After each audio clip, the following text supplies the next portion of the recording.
Hello everyone, अस्सलाम वालेकुम। Welcome to my YouTube channel जिसका नाम है Bulbul life style and Indian blogger. तो कैसे हो आप सभी लोग? इंशाल्लाह ताला आप सभी लोग खैरियत से होंगे, अपने अपने घरों में खुश आबाद होंगे।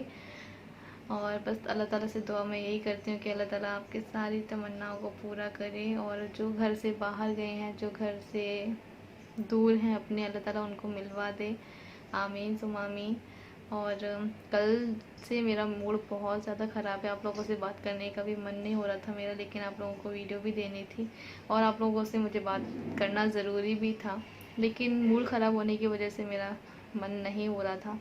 और इसी वजह से, क्योंकि जो मेरी ऑनलाइन सास बैठी हुई हैं बहुत सारी, उनको मैं कैसे खुश करूं, मुझे नहीं समझ में आ रहा है।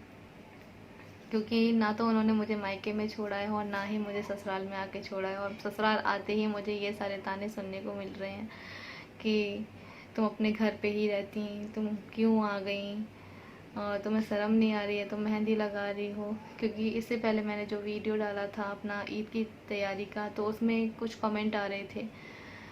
जो मेरे हेटर्स हैं 2-4 लोग ही वही ऐसे कमेंट करते हैं, बाकी सब तो मुझे बहुत प्यार करते हैं। मैं उनसे बात नहीं करूँगी।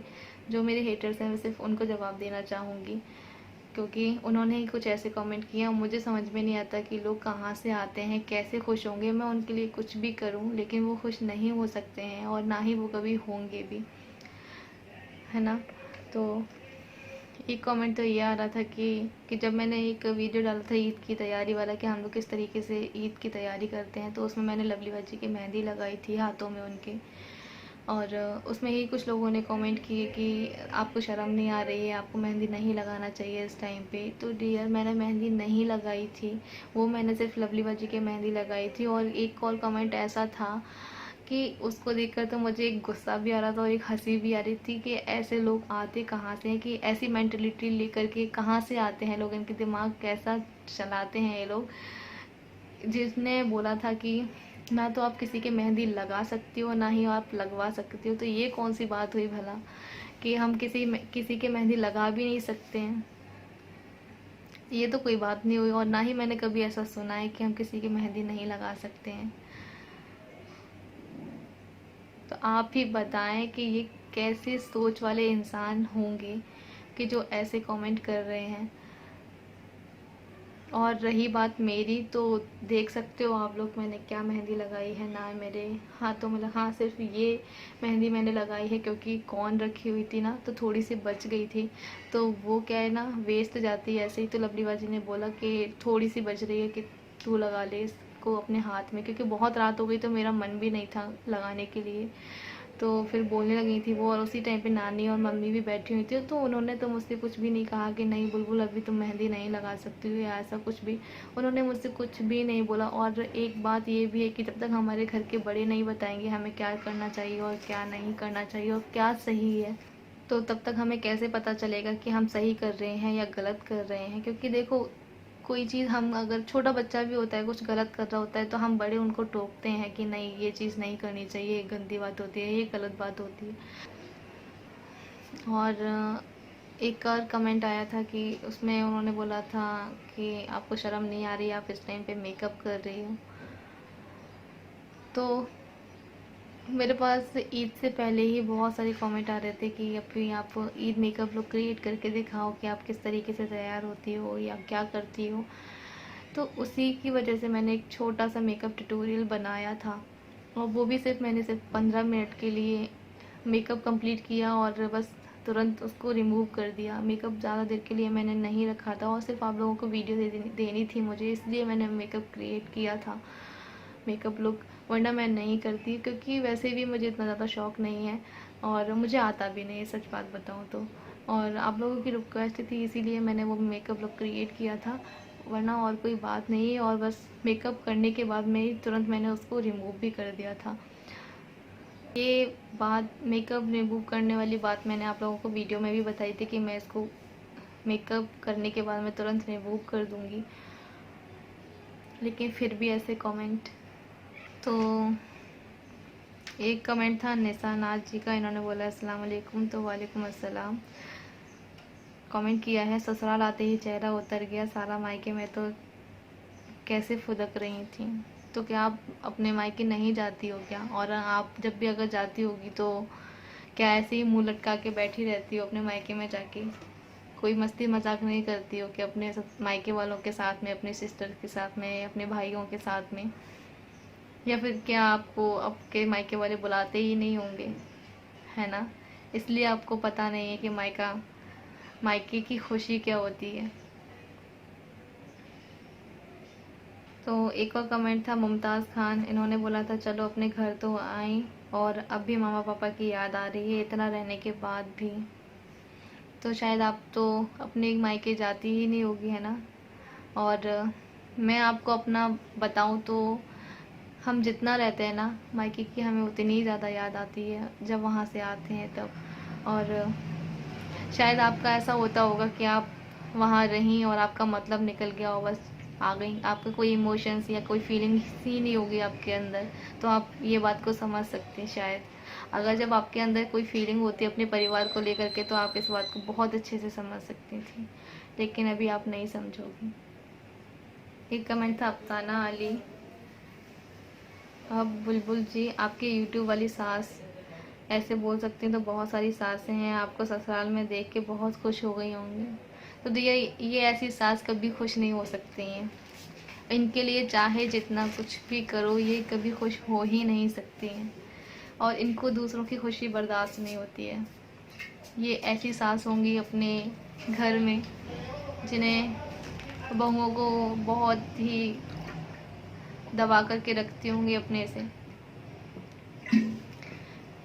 इसलिए ये लोग अपनी बहुओं की या अपने किसी और की खुशी नहीं देख सकती हैं। ये कभी खुश ही नहीं हो सकती हैं। तो अफसाना अली, मैं आपको एक बात बताऊं कि जो जितनी भी ये लेडीज़ हैं जो मुझे मेरी सास बनने की कोशिश करती हैं, तो वो मेरी सास की तरह कभी बन ही नहीं सकती हैं।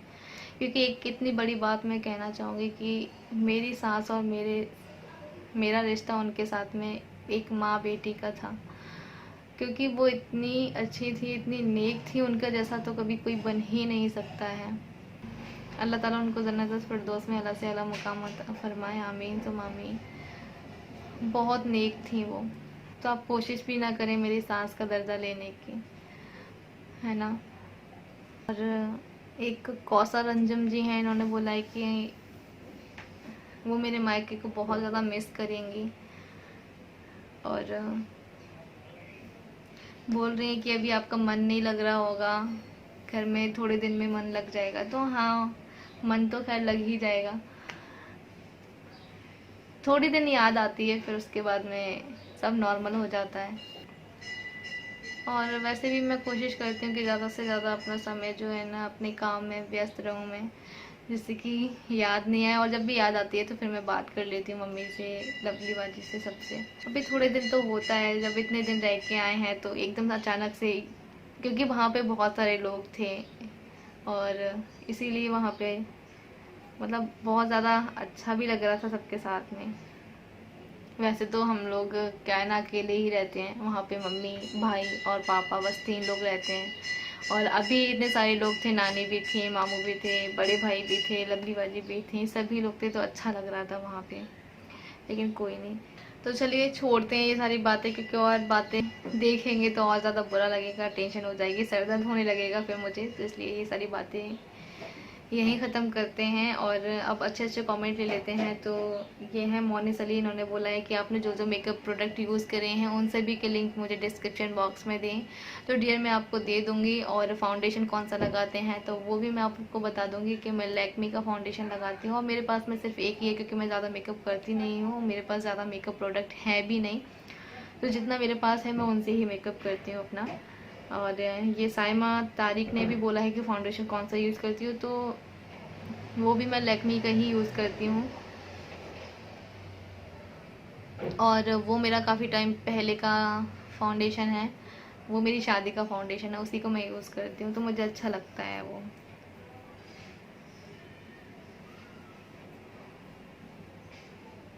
और ये है रानी जावेद, उन्होंने पूछा है कि आप ससुराल कैसे गईं और आप उस डिटेल में बताइए। और हाला अनीस हैं, इन्होंने भी बोला है कि मुझे भी अपने मायके जाना है, मुझे मायके की याद आ रही है और वो भी रो रही हैं बेचारी। तो अल्लाह ताला आपको जल्द से जल्द अपने मायके पहुंचा दे और आप भी अपनी फैमिली के साथ में थोड़े से दिन कुछ अच्छे पल स्पेंड करें, अच्छा लगता है बहुत। और हाँ, मैं आपको बता रही थी कि हम लोग कैसे आए थे शिवपुरी। मतलब कोई भी प्रॉब्लम नहीं थी उसमें। हम लोगों ने अप्लाई किया था ई पास की, लेकिन पहले हम लोगों ने 1-2 बार अप्लाई किया था ई पास के लिए। तो पहली बार तो क्या हुआ था कि हमारा जो ई पास है सिर्फ इनका ही बन के आया था और मेरा नहीं बन के आया था। तो सिर्फ इन्हीं का नाम था उसमें, यानी कि मेरे हस्बैंड का नाम था उसमें और मेरा नाम नहीं आया था। तो फिर उसके बाद में जाना तो हम दोनों को ही था, एक तो जा ही नहीं सकते हैं, इसीलिए फिर हम लोगों ने उसको कैंसिल किया। फिर उसके बाद में हमने दूसरी बार अप्लाई किया, तब हमें उसमें एक नोटिफिकेशन आ रही थी कि उसमें बोला गया था कि एमपी के कुछ ज़िलों में ही ई पास की ज़रूरत पड़ेगी, वरना आप किसी भी ज़िले में जा सकते हो।